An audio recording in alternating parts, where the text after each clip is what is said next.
Hi, it's the Queen of Information, mainstreaming clues to you. I want to add to what I said about my husband pleasuring me. So she is a virgin. This is his wife. This is King George V. This is the Queen Mary, who was Dylan's parents and my parents. Okay, so that was then, and now he came to me. I prayed when I was 9 years old for God to send my father, because my mother didn't love me, and I was dying over there in Tennessee with no love. So about 3 years ago, I sent Milton, my father, to me, and we established a relationship about a month ago. And he was my husband when I was Scheherazade, and I told him stories every night to keep him from killing me, because he killed all his wives. He married and had slept together, and then he would kill the wife because one of his wives has cheated on him. So he didn't kill me when I was his wife because that was so interesting. And Milton in this life finds me interesting because I talk associating for 20, 30 minutes at a time when he comes to visit me, because I don't have anybody to talk to. Being Einstein, nobody understands me except Milton. He was John Milton, who wrote Paradise Lost and Paradise Found, and he was Homer, who wrote the Greek culture and an epic poem, Iliad and Odyssey. So you see, he's really bright. But anyway, he was my husband. I stopped that relationship when I found out that Bob Dylan is my double and supposed to be the king of the creation, and I'm supposed to be his queen of creation. So I couldn't very well be pleasured by anyone, including Dylan's father. So I stopped that. He had never penetrated me anyway. We spent our time with him pleasuring me. And I explained how I felt about oral sex. I was 6 years old, and my mother, I came over from school, and she said, "This is your father." So she shows me this guy named Kenneth Anderson. Finds out his projection of Stevie Wonder. And he spits in my mouth. Felt like a cup of spit. And I was disgusted and nauseated. But I didn't spit it out because I didn't want to hurt his feelings. But it was a trauma that has not left me till today.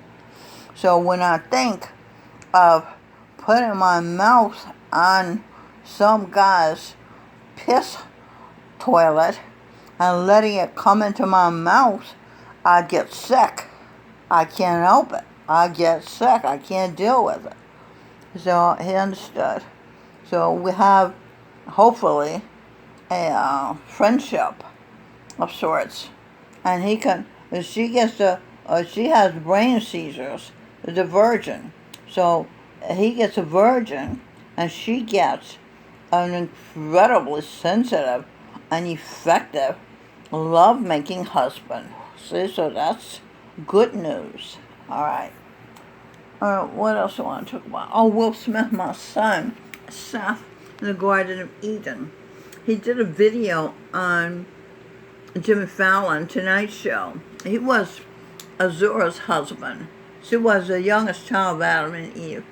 They were husband and wife, had a happy marriage.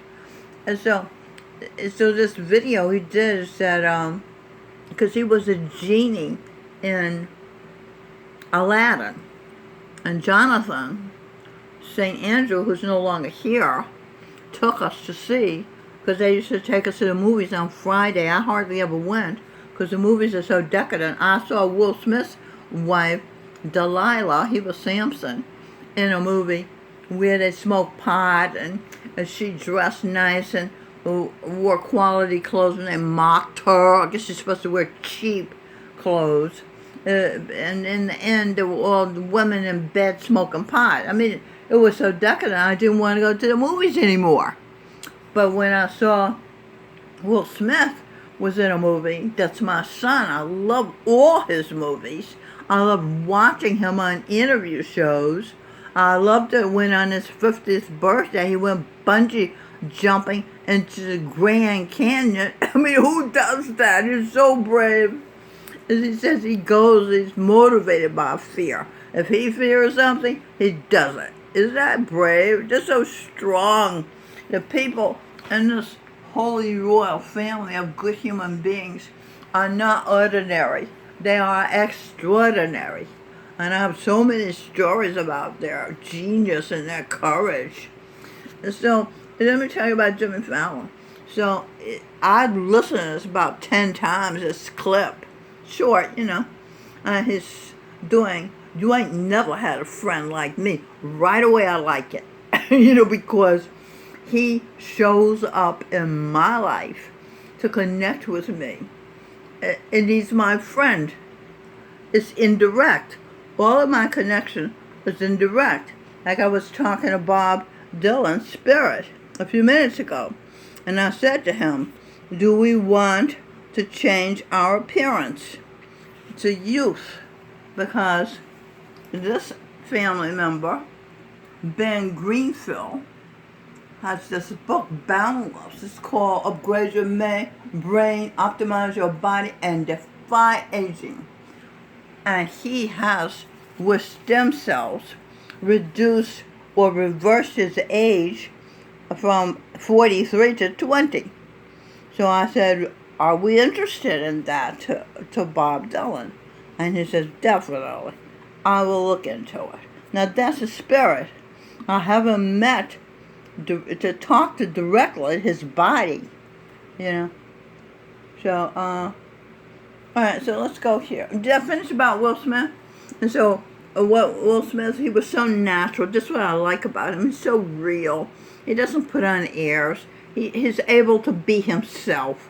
What a gift to be yourself. What a beautiful thing to watch somebody being themselves and not trying to psych you out by impressing you or manipulating you. Just being themselves. Oh, so beautiful.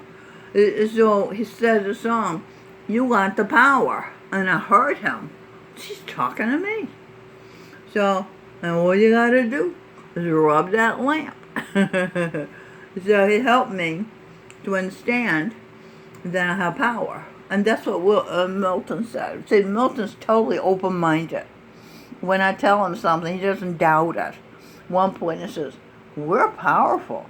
And I said, oh, you get it? Oh, so happy. These people, I tell them who they are, and they don't want to believe me. They don't want the power of having created a role for eternity. What do they think they're going to be for eternity if they don't have a body to be in? They're not thinking. That's what Dr. Schweitzer said. The trouble with man, he doesn't think. Okay, and Governor Singh, of course, says, stop being programmed. So Will Smith, let's see what